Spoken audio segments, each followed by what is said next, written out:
हाँ बच्चों, तो लास्ट लेक्चर में हम लोगों ने जो है पढ़ा था अरिथमेटिक प्रोग्रेशन, ठीक है। एक एक्सरसाइज लगा ली थी, अगली एक्सरसाइज पे हम लोग स्टार्ट कर रहे हैं, ठीक है। फार्मूला हमने आपको लास्ट लेक्चर में ही बता दिया था, ठीक है। एक बार फिर से रिवाइज कर दे रहे हैं। हम लोग यहाँ बात कर रहे हैं चैप्टर नंबर 5 AP। फार्मूला इसमें जो था वो ये था nth टर्म का। nth टर्म का मतलब जैसे फिफ्थ टर्म कोई पूछ रहा है तो फिफ्थ टर्म क्या होगा। जैसे मान लो ये सीरीज़ लिखी है 1 3 5 7, तो एक फर्स्ट टर्म इसका 1 है, सेकंड टर्म 3 है, थर्ड टर्म 5 है, फोर्थ टर्म 7 है। इसी तरह कोई फिफ्थ टर्म पूछे तो क्या होगा। अब ऐसे लिखा है तो हमको दिख रहा है यहाँ के 2 का डिफरेंस है तो फिफ्थ टर्म 9 होगा। लेकिन अब ऐसे इसमें डायरेक्टली कोई पूछ ले कि 500 टर्म क्या होगा, तो अब हम एक एक टर्म लिखेंगे तो है नहीं बैठ के, तो उसके लिए एक डायरेक्ट फार्मूला होता है। तो वो फार्मूला क्या है, फार्मूला है a plus n-1 into D. जहाँ पे a क्या है, a है आपका फर्स्ट टर्म, n है नंबर ऑफ टर्म जो टर्म आपसे पूछा जा रहा है, और d है कॉमन डिफरेंस। कॉमन डिफरेंस का फार्मूला होता है d equal to a2 minus a1, d equal to a2 minus a1, ठीक है बेटा।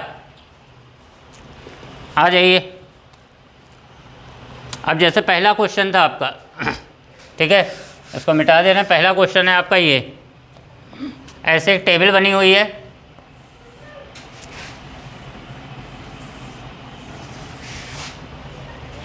इसको बंद कर। टेबल बनी हुई है, ये लिखा है A, ये लिखा है D, ये लिखा है N, और ये लिखा है AN।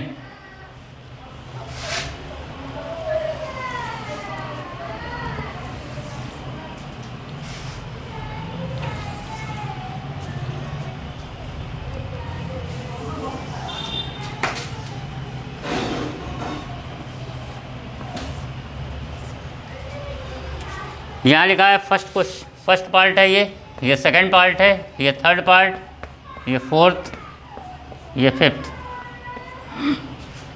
पहले वाले में लिखा है कि A जो है वो 7 है, D 3 है, N 8 है, तो AN हमको फाइंड करना है। तो ये हमने फिल इन द ब्लैंक कर लिया। अगले वाले में A जो है -18 है, यहाँ फिल इन द ब्लैंक्स है, फिर ये 10 N, और फिर AN है 0। थर्ड वाले में फर्स्ट टर्म नहीं पता है, पता करना है। D -3 है, फिर 18 है, फिर -5 है, -18.9,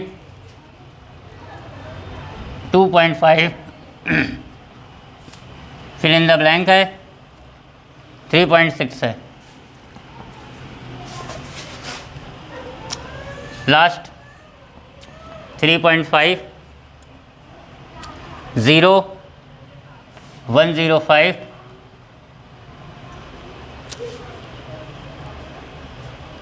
अब ये आप लोग देख लीजिएगा क्या लिखा है, 105 लिखा है कि 10.5 लिखा है। मेरे ख्याल से 10.5 होना चाहिए, वो दिख नहीं रहा है इसमें, क्योंकि आंसर से हम चेक कर लेते हैं क्या होगा।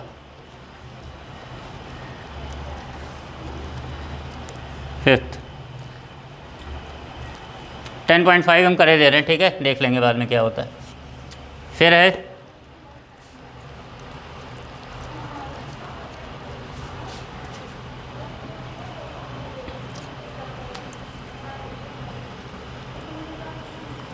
वन 105 ही होगा, 10.5 नहीं होगा, क्योंकि nth टर्म में फ्रैक्शनल नहीं हो सकता। ये दिया हुआ है। अब इसमें क्या है, इस क्वेश्चन में हमको फिल इन द ब्लैंक जो है वो फाइंड करना है, ठीक है। तो सबसे पहले वाले क्वेश्चन के लिए हम लोग कर रहे हैं। सबसे पहले वाले क्वेश्चन में क्या लिखा है, हमारा फार्मूला क्या था, फार्मूला ये था, तो A plus n-1 into D, ये होता था AN बराबर। अब जो चीज़ की वैल्यू दी है वो यहाँ रख दो। तो सबसे पहले A दिया हुआ है, AN हमको निकालना है, तो ये ऐसे ही रहेगा। A कितना दिया हुआ है 7, N कितना दिया हुआ है 8, -1, D कितना दिया हुआ है 3, तो ये हो जाएगा 7, 8 -1 हो जाएगा, फिर 7, 7 3 24, 24 और 7 31। तो यहाँ फिल इन द ब्लैंक में आंसर आ जाएगा 31। इसको हम ब्रैकेट में लिख रहे हैं, ठीक है। ये हो गया पहला वाला। सेकंड वाला ये रहा, यहाँ पे AN कितना दिया हुआ है -18, an बराबर -18, तो an बराबर क्या होता है a कितना दिया है, fill in the blanks, a हमको निकालना है प्लस n-1, n कितना दिया है 10, ठीक है, नहीं a नहीं, a हमको दिया हुआ है, a है -18, सॉरी a है -18, तो a प्लस n-1, n कितना हो गया बेटा, n हो गया 10 -1, d कितना है, d हमको निकालना है, और an कितना है, an है 0, माइनस का 18 उठा के इधर ले आएंगे, ये हो जाएगा प्लस का 18, 10 -1 9d, यानी d इक्वल टू हो गया 2, यहाँ पे हम रख देंगे d की जगह 2। इसी तरह थर्ड वाला है, यहाँ पे हमको क्या निकालना है, a निकालना है, तो फिर वही रखेंगे फार्मूला an इक्वल टू, तो an कितना दिया हुआ है -5, a हमें नहीं पता है, n-1, n कितना है 18 -1, d कितना है, d की जगह है -3,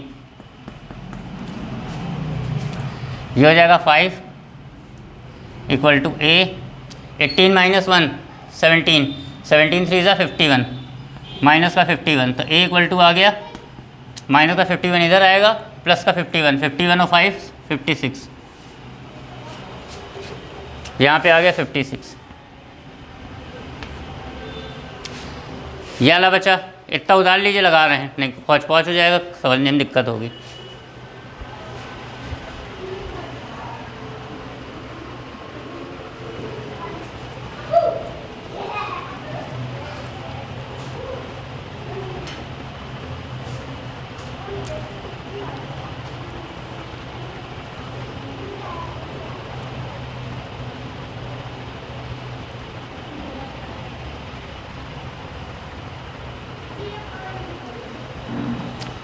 चलिए आगे देखिए,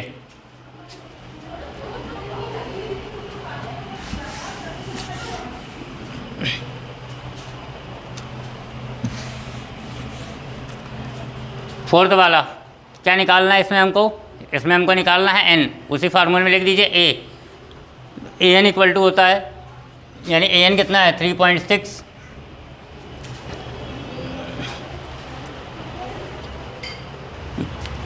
तो an इक्वल टू हो गया 3.6, an इक्वल टू a कितना है माइनस का 5.6, ये सॉरी माइनस का 18.9, तो ये हो गया an equal to a plus n-1, n कितना है, n आपको निकालना है, तो n की जगह n ही रहेगा -1, d कितना है, d की जगह है 2.5, ये माइनस वाला उठा के इधर ले आएंगे, तो हो जाएगा 3.6 plus 18.9 equal to n-1 into 2.5, add कर दीजिए 9 6 15 का 5 कैरी गया 3, 8 3 11 1 12 कैरी गया 1, इधर हो गया n-1 into 2.5, n-1 equal to हो गया 22.5 अपॉन 2.5, 9 टाइम जाएगा, n इक्वल टू हो गया 10।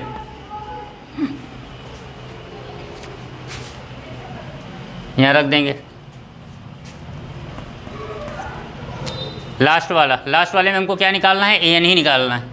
लास्ट वाले में ये फिफ्थ था, तो an इक्वल टू a कितना दिया है 3.5 प्लस n कितना दिया हुआ है 105 -1, d कितना दिया हुआ है, d दिया हुआ है 0, an 3.5 ही आएगा, क्योंकि जीरो से किसी चीज़ को मल्टीप्लाई करो 0, तो ये हो जाएगा 3.5, उतार लीजिए।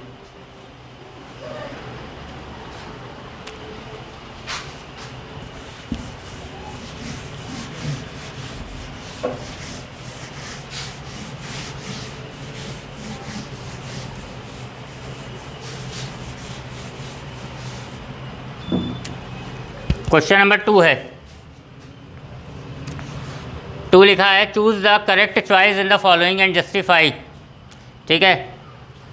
लिखा है 30th टर्म ऑफ AP, ये लिखा है 10 7 4 डैश डैश डैश। कह रहा है कि ये एक AP लिखी हुई है, इस AP का 30th टर्म हमको फाइंड करना है, ठीक है। तो यानी n इक्वल टू हो गया 30, जो फाइंड करना है 30th टर्म, मतलब n इक्वल टू हो गया 30।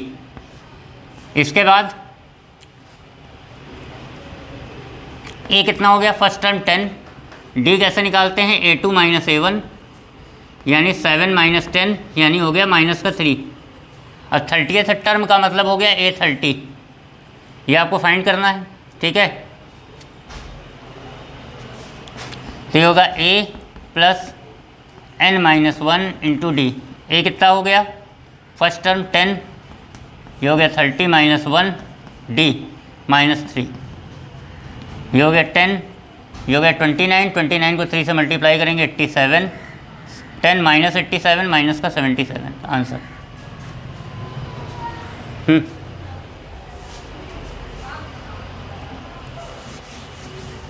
इसी का सेकंड पार्ट है, लिखा है 11th टर्म -3 माइनस हाफ 2। कह रहा है इसका 11th टर्म हमको फाइंड करना है। 11th टर्म फाइंड करने का मतलब हमको A11 फाइंड करना है, जबकि n बराबर क्या दिया हुआ है, 11 दिया है, ये ध्यान रखिएगा। 11th टर्म मतलब A11 फाइंड करना है, और यानी n कितना दिया हुआ है 11, मतलब नंबर ऑफ टर्म कितने हैं उसमें 11, ठीक है। A कितना दिया हुआ है first term -3, D A2 minus A1 minus का हाफ प्लस का 3, यह आ जाएगा 5/2, 3 2 6, 6 माइनस 1 रख दीजिए फार्मूले में, हो जाएगा A11 इक्वल टू A कितना था -3, n 11 माइनस 1, D कितना है 5/2 माइनस का 3, ये हो जाएगा 10, 2 5 जा 10, 5 5 जा 25, 25 में से 3 गया 22, यही आंसर हो गया।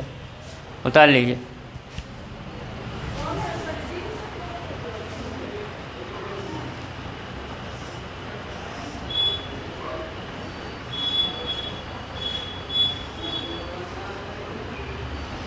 इसके बाद जो क्वेश्चन नंबर 3 है, अगर वो आपको समझ में आ गया तो समझिए ये एक्सरसाइज आधी से ज़्यादा समझ में आ गई, ठीक है। 3 क्वेश्चन गौर से समझने की कोशिश कीजिएगा, ना समझ में आएगा तो एक बार पूछ लीजिएगा, ठीक है। 3 में पहला पार्ट पहले हम बता रहे हैं। पहले पार्ट में लिखा है ऐसे 2 है, फिर यहाँ एक डिब्बा बना हुआ है बॉक्स, और फिर ये लिखा है 26।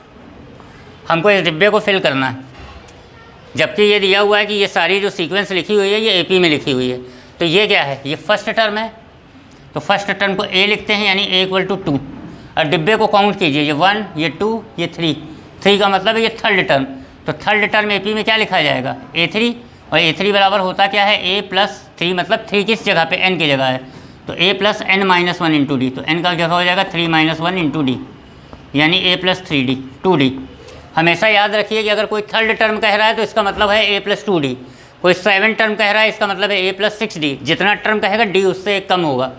कोई कहे कि 500 टर्म तो मतलब A प्लस 499D, तो ये हो गया, ठीक। ये दिया हुआ है कि थर्ड टर्म किसके बराबर दिया हुआ है, थर्ड टर्म दिया हुआ है बराबर 26 के। अब यहाँ वैल्यू रख दीजिए, तो वैल्यू क्या है, A की वैल्यू कितनी है 2 प्लस 2D इक्वल टू 26, यानी 2D इक्वल टू 24, तो D इक्वल टू आ गया 12, ठीक है बेटा। अब ये कौन सा टर्म निकालना है, ये दूसरे नंबर पे यानी दूसरा टर्म। तो अभी हमने जो बताया उस हिसाब से चलिए, दूसरा टर्म A2 मतलब जितना टर्म है D उससे एक कम, यानी A प्लस D, केवल A प्लस 1D, 1D लिखो चाहे ना लिखो, तो A कितना था 2, D कितना आ गया 12, यानी ये हो गया 14। उम्मीद है समझ में आया होगा, ठीक है। इसी तरह इसका तीसरा पार्ट देखिए, दूसरा हम आपके लिए छोड़ रहे हैं, लगाइएगा। तीसरा देख लीजिए, तीसरे पार्ट में क्या है, 5 लिखा है, चलो हम दूसरा भी बता दे रहे हैं, लगे यहाँ तो क्या फ़ायदा। ये एक बॉक्स बना है, फिर ये 13 है, फिर बॉक्स बना है, और फिर ये 3 है, ठीक है। इसका मतलब है कि पहला टर्म यहाँ पे नहीं पता क्या है यहाँ पे, दूसरा टर्म। तो दूसरे टर्म को क्या लिखते हैं, A प्लस D बराबर 13। फिर क्या पता है, फोर्थ टर्म, यानी फोर्थ टर्म को क्या लिखते हैं, A प्लस D बराबर 3। अब साइमल्टेनियस इक्वेशन वाला हमने सॉल्व किया ही है इसके पहले, तो अगर ये दोनों के कोफिशिएंट सेम है और साइन भी सेम है, तो क्या करते हैं, सब्ट्रैक्ट कर देते हैं। सब्ट्रैक्ट कर दिया, ये आ जाएगा माइनस का 2d, ये आ जाएगा 10, यानी d इक्वल टू आ गया माइनस का 5। अब ये माइनस का 5 इसमें रख दीजिए तो हो जाएगा a माइनस 5 इक्वल टू 13, या कह सकते हैं a इक्वल टू 18। माइनस का 5 उधर जाएगा, 13 प्लस 5। अब ये पहला टर्म निकालना, तो पहला टर्म क्या होता है, a होता है, तो a बराबर 18 आ गया, जो कि दिया हुआ था। इसके बाद ये कौन सा टर्म है, पहला, ये दूसरा, ये तीसरा। तीसरा टर्म मतलब a प्लस 2d, तो a प्लस 2d वैल्यू रख दें तो ये हो जाएगा 13 प्लस 2, d कितना निकाला था, माइनस 5, ये आ गया माइनस का 10, तो 13 माइनस 18 माइनस 10 यानी माइनस का 8, ये आपका आंसर आ गया। उतार लीजिए।